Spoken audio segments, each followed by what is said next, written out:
Hey everybody, Unstable Gamer here, and welcome back to the channel, and welcome back to Marvel Snap. Today we're going to talk about the latest update, the June 29th update. It's the second one for June, and this one has a lot of balance updates and some other things that I feel are really worth talking about, so we're going to go ahead and jump into that. But first, before we do, if you're just now finding this channel and you want to stay up to date with this and other games, consider hitting that subscribe button so you don't miss out.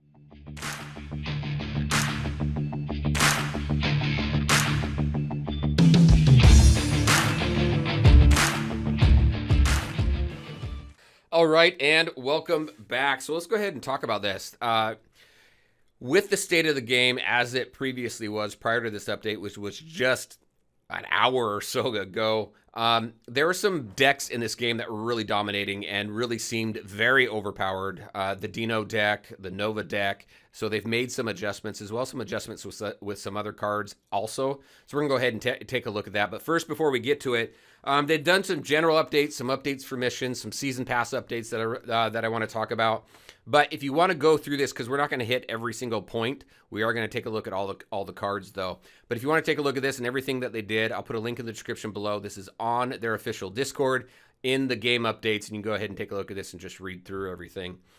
Just some general updates here. Just a couple of things I wanted to call out. They added the ability to mute your opponent's emotes, which is great because people would just emote like crazy and spam it, and it would really get irritating. So it's nice that we now have an option to go ahead and mute that. This one might spark up some conversation.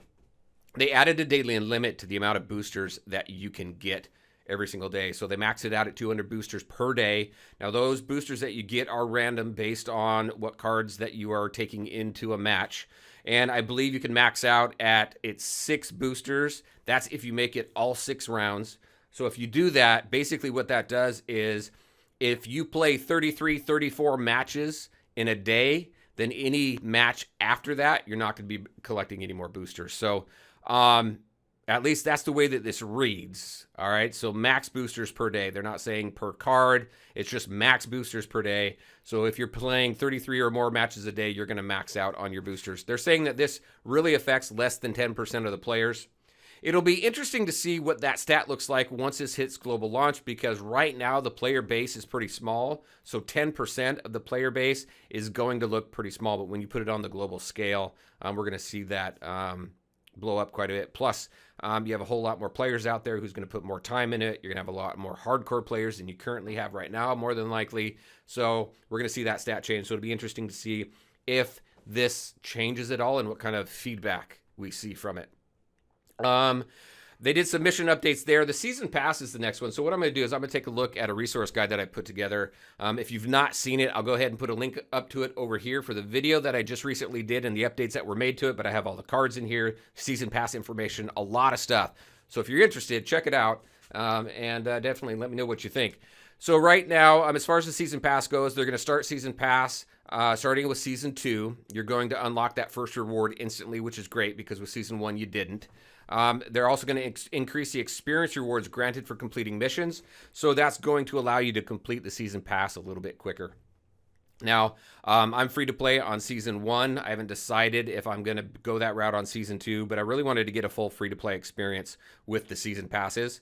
And I've been able to complete the season pass. I'm at level 48. That's the last reward you get as a free to play player until you get beyond 50, and then it's just credits. But let's see, as far as the updates to it, so they increased the total credit rewards for the entire season from 2,100 to 2,400 credits. So that'll be interesting. The thing, it's only 300 credit increase, so nothing really too major, but I'm curious. In season 1, as a free-to-play player, I got every single credit that was available. I didn't have to be a pay-to-play player to get that. So I'm wondering if that's going to change it all with season 2, or if you can still claim maximum credits for that season 2 season pass. So we'll see. They decreased the total booster reward for the entire season from 200 to 185. Now, I think probably my math was a little off because I had it at 290. But so they had 200 total boosters. They brought that down to 185. And then the season pass meter now displays the current season level. So when you look at the season pass, if it said 48, you're not on season pass level 48. 48's the next level that you're shooting for. So that's going to show the current level, which I think will make much more sense than it does now. So I like the season pass updates. I hope maybe one day they can bring it back to where it costs gold. It's just more friendly, but we'll see kind of how these evolve. And this resource guide that I put together, I'll have the season passes next to each other so we can see, just as long as we have season passes, kind of how it evolves and what kind of changes that we can see in them. All right, so let's take a look at the different cards. Let me go to the cards tab. It's in alphabetical order, so it's going to make it easy here. So the first one is Colossus. He's a 2/3 card. He remains a 2/3 card, and he can't be destroyed, moved, or have his power reduced. The addition was this piece here, have its power reduced. It could historically not be destroyed or moved. So they basically felt that he needed a little bit of a buff. The thing I do like about this too is that you have a developer comment, which just adds an additional insight into the change and the reason for it. So I thought that was pretty cool. Crossbones is a 4/8 card and was a 4/8 card. Let me go ahead and take a look at him here. That changed. It looks like more of a wording thing than anything. When you play, you can only play this card at locations where you are winning. The last text it said was you can only play this at locations where you have more power than your opponent. So I don't know. Either one made sense to me. Maybe there was some confusion around that. So this does read better though. So I think that's really the only difference there. Crystal, if we take a look at Crystal, I don't actually have Crystal on my card, but she is and was a 4/4. So on reveal, if this is at the middle location, shuffle your hand into your deck and draw 3 cards. So the change gives Crystal more flexibility there. Dino, we got Dino. Dino was a where is he? He is right here. He was a 3/0 card. He's now a 4/0 card, so they bump his cost up. Same effect. The real reason behind this, it seems, is just as a 3-cost card, he could punch up and power. His power really outdid any other 3-cost card that was there. It fell more in line with the 4-cost cards versus 3-cost cards. So they were balancing that a little bit. Plus, it was a really overpowered deck. You pair him up with like Moon Girl and Sentinel, and that guy got buffed up pretty good. So I thought that was a pretty good change. We'll see. Just increase the cost there a little bit by 1 energy. So it's going to take 1 more turn in order to play him. So we'll see how that comes in to play and kind of what kind of feedback we see. Doctor Strange, if we take a look at him, where are we with him? He was a 3/2 card, and he goes to a 3/3 card. So on reveal, move your highest powered cards at this location. Last it said on reveal, move your highest power cards to this location. So it's the same thing. It looked like they just punched up his power. Needed a little bit of buff there. So we'll see how that works out. Craven as well. He is a 2/2 card. And let me take a look at where he was before. He was, where is he? He is right here. So he was and is a 2/2 card. So when a card moves here, this gets +2 power. So I think that was +1. I don't actually have it on here. I'll have to update that, but I think it was a +1 rather than a +2. So they buffed him up a little bit. Moon Girl was a 3/3, if I recall, and is now a 4/4. Yep, 3/3, and that just duplicates your hand, and that remains the same, right? Duplicate your hand. So really, Moon Girl proved to be a more powerful combo piece to enable low-cost card combos. So again, just contributing to Dino decks and even Collector. They call out Collector decks here as well. Nova was a huge thing, and I think they did the right thing here. So if we take a look at what Nova was a 1/2 cost card and still remains a 1/2 cost card. But when you when destroyed, gives your cards +1 power versus +2 power. And I think really, I feel that is a fair change. That's what I was thinking as well. You just bring that power improvement down by 1, and I think we're good. So that's pretty cool. We'll see how that looks like. I think that's going to bring Nova a little more in line. Okoye, this one I wasn't really expecting. So this one here, she was a 2/1. She goes to a 1/1, and she gives every card in your deck +1 power. She used to give +2 power. So they brought her effectiveness down a little bit. You can play her 1 turn early, but you bring down the total power that she adds to your deck. They were just saying Okoye's current tuning can make the game outcome feel too centered around playing her on turn 2, which, I mean, that was the soonest that you could play her and wanted to play her. The further you got in the game, the less effective really she was because the less cards you had in your deck. So we'll see how that comes to play. I use her a lot. I see her in most decks. She was a very popular card.